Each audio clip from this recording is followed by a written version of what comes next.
बड़ा प्यारा सवाल है। The sum of the length breadth and height of a cuboid is इतना, टोटल सरफेस एरिया इतना है, find the maximum length of the stick that can be place inside the box.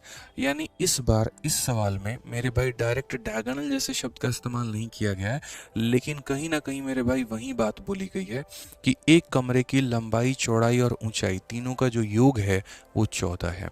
Total surface area 96 है, और आप उस कमरे में रखी जाने वाली सबसे लंबी मेरे भाई लकड़ी का सबसे लंबी जो है यहाँ पर स्टिक का मान बताइए जो यहाँ पर उसके कमरे में रखी जा सके। तो मुझे सिर्फ ये लाइन बताओ, length of A stick that can be place inside the box, maximum length of A stick, ये हम किसे बोलते हैं? तो ये हम डायगोनल को बोलते हैं। यानी कहीं ना कहीं सम ऑफ साइड दे दिया है, टोटल सरफेस एरिया दे दिया है, और हमसे डायगोनल के बारे में पूछ रहा है। हमने कहा वही रिलेशन तुम्हारे में भी लगेगा, सम ऑफ साइड का स्क्वायर बराबर डायगोनल का स्क्वायर, और प्लस यहाँ पर कितना हो जाएगा? तो प्लस मेरे भाई यहाँ पर जो है वो टोटल सरफेस एरिया हो जाएगा यहाँ पे। अगर हम साइड की बात करते हैं तो साइड हमारा 14 है, तो 14 का स्क्वायर कितना हो जाएगा? तो 196 हो जाएगा मेरे भाई।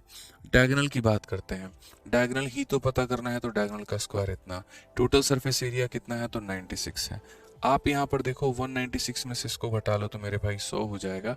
ये हमारा डायगोनल का स्क्वायर है। तो डायगोनल का स्क्वायर अगर 100 है तो डायगोनल का मान कितना आएगा? तो मेरे भाई 10 आएगा। यानी करेक्ट आंसर कितना होगा? ऑप्शन नंबर सी होगा। करेक्ट आंसर कितना होगा? तो ऑप्शन नंबर सी होगा यहाँ।